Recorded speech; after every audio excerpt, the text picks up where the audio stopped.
Hello Keshav Bedi. मैं तुमको काफ़ी टाइम से फॉलो करता आ रहा हूँ। ऑल्दो मैं तुम्हारे काफ़ी पॉइंट से डिसएग्री करता हूँ, लेकिन तुम्हारा कॉन्टेंट उन बाकी कॉपी पेस्ट यूट्यूबर्स, कोई बीजेपी का, कोई कांग्रेस का, उनसे तो काफ़ी बेटर है।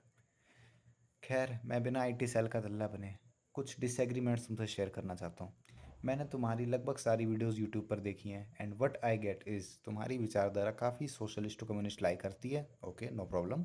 मैं ट्विटर पर लिबर्टेरियन पार्टी को भी फॉलो करता हूँ, जो कि कैपिटलिज्म विचारधारा में यूएस के भी पापा नज़र आते हैं। Okay, no problem. उनसे तो मैं ट्विटर पर काफ़ी भिड़ता रहता हूँ, लेकिन तुमसे कभी मौका नहीं मिला, तो सोचा एक वीडियो बनाने का ट्राई करता हूँ। ठीक है। मैं काफ़ी न्यूट्रल टाइप का बंदा हूँ, अपनी विचारधारा को फ्रेम करने की कोशिश कर रहा हूँ।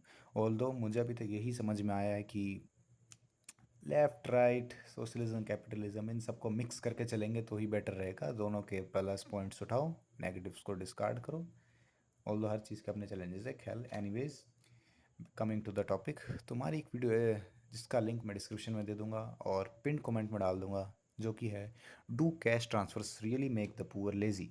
ठीक है। इस वीडियो में आपका ट्रांसफ़र ऑफ कैश पर कुछ ऐसा कहना है। क्योंकि दीज प्रोग्राम्स वर्क और उसके बाद भी गरीबी है, इसका मतलब they are not generous enough.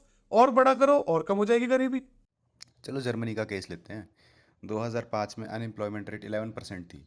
Then उस समय की गवर्नमेंट एक हार्ट्स फॉर नाम का रिफॉर्म लाती है, जो कि अनएम्प्लॉयड लोग जिनको वेलफेयर चेक वगैरह आते हैं उनको टाइट करती है। टाइट मतलब उन लोगों का साइज़ कम करने की कोशिश करती है, उनको जो बेनिफिट मिल रहा है वो कम करने की कोशिश करती है। ठीक। तो इस रिफॉर्म से पहले तक तुम देख सकते हो अनएम्प्लॉयमेंट रेट राइजिंग था और पीक था 2005 में 11% पे। और ये रिफॉर्म आते ही मात्र 3 साल में, यानी कि 2008 में अनएम्प्लॉयमेंट रेट 7.75% पे आ जाती है। 30% का डिक्लाइन। और सिर्फ यही नहीं, इट कीप्स ऑन डिक्लाइनिंग। सिर्फ एक वो 2008-9 में एक छोटा सा स्पाइक देखने को मिलता है। अब ये देख लो DW न्यूज़ का एक आर्टिकल, जो कि जर्मनी का काफ़ी क्रेडिबल न्यूज़ सोर्स माना जाता है। ये क्या बोलता है इस रिफॉर्म के बारे में? The clear intent of Hartz four package is to avoid making life too comfortable for benefits recipients and to nudge or push them into employment even if poorly paid. और इसमें आगे चलते हैं तो क्या बोल रहे हैं? It has become a standard trope of the German left that Hartz four is an inhuman pro capitalist neoliberal social and economic instrument tailored for the interests of corporations and unnecessarily harsh and stingy towards unemployed workers. On the left, the coercive provisions of Hartshorn are seen as a way of humiliating the unemployed and squeezing the poor.